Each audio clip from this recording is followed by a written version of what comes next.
Hey guys, Raphael here back again. So, I've been going through a bunch of articles and documents, and this is what I find. Now we have a military funded biosensor could be the future of the pandemic detection. Now, I know Harpa, Bill Gates, and other conglomerates and entities are part of this, and they have, funded trillions and I don't want to say trillions, but millions and billions of dollars into this. Also, the CEO of Uber as well is in this as well. So let's jump right into this and see what we find. I also have a video that's going to come with this as well that'll break down some stuff and show you how a lot of this is going to be made. So let's just jump right into the article. As we can see, it's some kind of apparatus that goes on the epidermis layer of the skin, which is the top part. But let's go into it, right? So, if it wins FDA approval, which it already has, next year the two-part sensor could help spot new infections weeks before symptoms begin to show. Now, with the AI technology going into effect and a lot of the things that are coming out with AI, and how the virus that shall not be named was dropped at the time that all these new AI implementations were coming out, it should wake up many eyes to see why all these things are now coming into effect when this wasn't before, especially with many past not pandemics. Well, yeah, you can call them pandemics, with many other pandemics that has happened, especially with the flu and tuberculosis. We didn't see things like this being implemented. All right, so why are pandemics so hard to stop? It's often because the disease moves faster than people can be tested for. The Defense Department is helping to fund a new study to determine whether an under-the-skin biosensor can help trackers keep up by detecting flu-like infections even before their symptoms begin to show. Its maker, Profusa,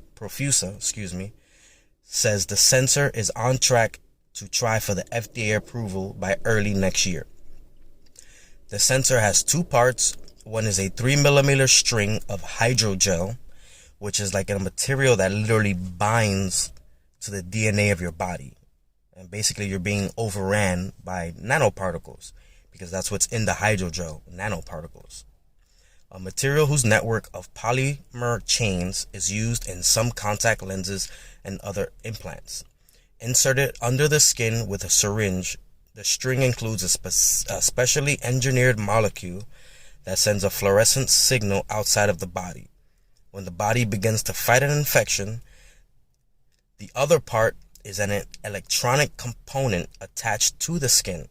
It sends light through the skin, detects the fluorescent signal, and generates another signal that the wearer can send to a doctor, website, etc., or to contact tracing and government officials. And basically this is another way of location services, because they can just track you where you are as you're wearing this device. So it is like a blood lab on the skin that can pick up the body's response to illness before the presence of other symptoms like coughing. The announcement comes as the United States grapple with COVID-19. How convenient. What a coincidence. At the same time we're battling with this pandemic, now they want to start dropping this stuff. Right? A respiratory illness that can present in flu-like symptoms such as coughing and shortness of breath. The military, who funds the military, is taking a leading role in the vaccine research. Joint Chiefs of Staff Chairman General Mark Milley told reporters at the Pentagon on Monday, "Our military research labs are working feverishly around the horn here to try and come up with a vaccine." Oh wait, could that be funded by Bill Gates? So we'll see how that develops over the next couple of months, Milley said. U.S. troops themselves are also at risk. A U.S. soldier in South Korea became the first U.S. service member to contract the virus, the Wall Street Journal reported in February. So, out of all the people that's been contracting the virus in the United States, not one military person has gotten it? Think about that, guys. So, Profusa's newest funded study, which the company announced on Tuesday, will test how well the sensor can detect influenza outbreaks up to 3 weeks before it's possible to detect them using current methods.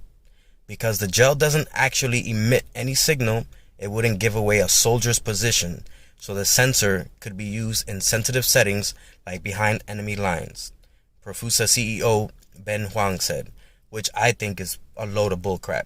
Because if it's sending information to somebody, it's also got to be sending some type of location as well. Huang said his company has received grants from the Defense Advanced Research Projects Agency, or Darpa, since around 2011. They gave us grant money to help our research, and as we prove out a certain milestone, as we de-risk the technology, they give us a second phase and a third phase and provide support, he said. Their support has transitioned from grants into these types of programs and create real-world evidence. Now, I'm going to jump into a different article that also talks about it. In this one, of course, we got the commercials. Or they're just not going to let me see it now. Alright. So here, a military-funded biosensor could be the same thing as I said before, right?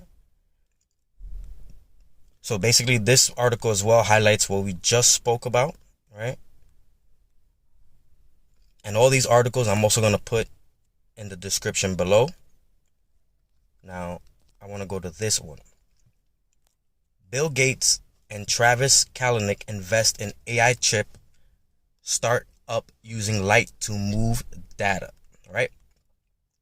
Key points. Luminous is the greatest startup looking to ship artificial intelligence chips that draw on silicon my reading be crazy. On silicon photonics. The company isn't saying when it will have chips and software for the people to test. Hey, who's that? Kill Bates. So, Microsoft co-founder Bill Gates, Uber co-founder Travis Kalanick's 10100 fund, the current Uber CEO Darpa, I ain't gonna try to say her name, invested in Luminous, a small startup building an artificial intelligence chip. The investment shows key figures in the technology industry believe there is still an opportunity for a new standard to emerge when it comes to hardware for AI, which can be incorporated into a variety of software applications. In all, the company raised $9 million in the seed round. Several startups have been working on next-generation hardware in recent years as AI has become trendy. Intel bought one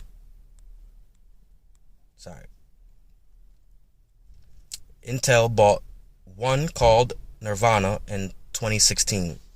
Neo, a VC fund by early Nirvana investor Ali Partovi, is also investing in Luminous, which is based in Palo Alto, California. Now, these are all part of the AI technology that's coming out, who includes with Darpa in tracking us and surveilling us. This is also part of the surveillance that's here on us, where even if you cough once, that sends a signal somewhere, and maybe somebody can come knocking on your door and checking you out. So let's see what Darpa has to say about this. Hello, I'm Colonel Matt Hepburn. I'm a program manager in the Biological Technologies Office at Darpa. I am a active duty Army infectious diseases physician and have specialized in addressing biological threats that can either be engineered or naturally occurring, such as Ebola or pandemic influenza. Today we're going to be talking about one of the technologies that I actively manage, a company called Profusa, which is aiming at achieving tissue-level continuous health monitoring. Through the SBIR program, we funded them to solve a incredible technical challenge that no one else had been previously able to solve. The key innovation that was presented to us is they said, why can't we make a chemical substance that's really identical to what's underneath the skin, what we call the subcutaneous tissue, so that your body doesn't recognize it as a foreign body response. It just incorporates itself into the tissue. And that's the hydrogel that links to your body. Basically not giving your body a chance to flight or fight off the foreign, bodies that are coming in contact with yours. This literally just morphs into your DNA and becomes one with you, turning the human into the AI. And we have a lot of examples now where a sensor put right underneath the skin can sense things like oxygen and other chemicals that are very important to our metabolism. And not just sense that for a day or a week or even a month, but we imagine that sensing these parameters can go on for a period of years. One of the most important Basically, they want you wearing this for years. What if this is mandated? What if we have to wear this? I don't want to be a part of this. I don't want my bodily information being sent somewhere. I don't want nobody to know when I took a dump or something. Like, come on. Applications to us is so that we can improve the health of our worldwide deployed military force. We feel a strong... And that's how they start to pitch it. We got to help the military first. Let's let the military roll out with it. As we notice, people, our military, they're the guinea pigs to all the stuff that comes out. All the vaccines, everything, they just tried on the military first. Why? Because once you sign up to the military, you become government property. Sense of obligation that if we're going to ask somebody to be deployed and to carry out their mission, that we want to keep them healthy. And this technology will give us a way to monitor if someone is getting sick. We imagine that we would be able to sense that very early and therefore prevent them from getting sick and prevent their complications, allow them to stay healthy and continue to carry out their mission. In addition, if our technology translates into general health benefit, we're very excited about that. So, in other words, we fund those national security applications. The company finds private sector partnership funding for that general health benefit. And we see it as really a win-win as this technology develops. Guys, this is like huge. This is insane. This is the AI tech that they're coming out with. The FDA recently, put an article out saying where they're being more flexible and more relaxed on their regulations. As we can see with the food industry, what they're doing with the food industry is scary and literally it's going to be the destruction of the human people with this food. They're literally genetically changing us into this AI form that they want, that they can control all the time. Guys, let me know how you feel about this. Let me know in the comments below. Like, share, subscribe, get the information out. We all have to join in this fight because it's only gonna get worse. Peace, love, and be safe, family. And if you are taught how to observe, you cease to observe.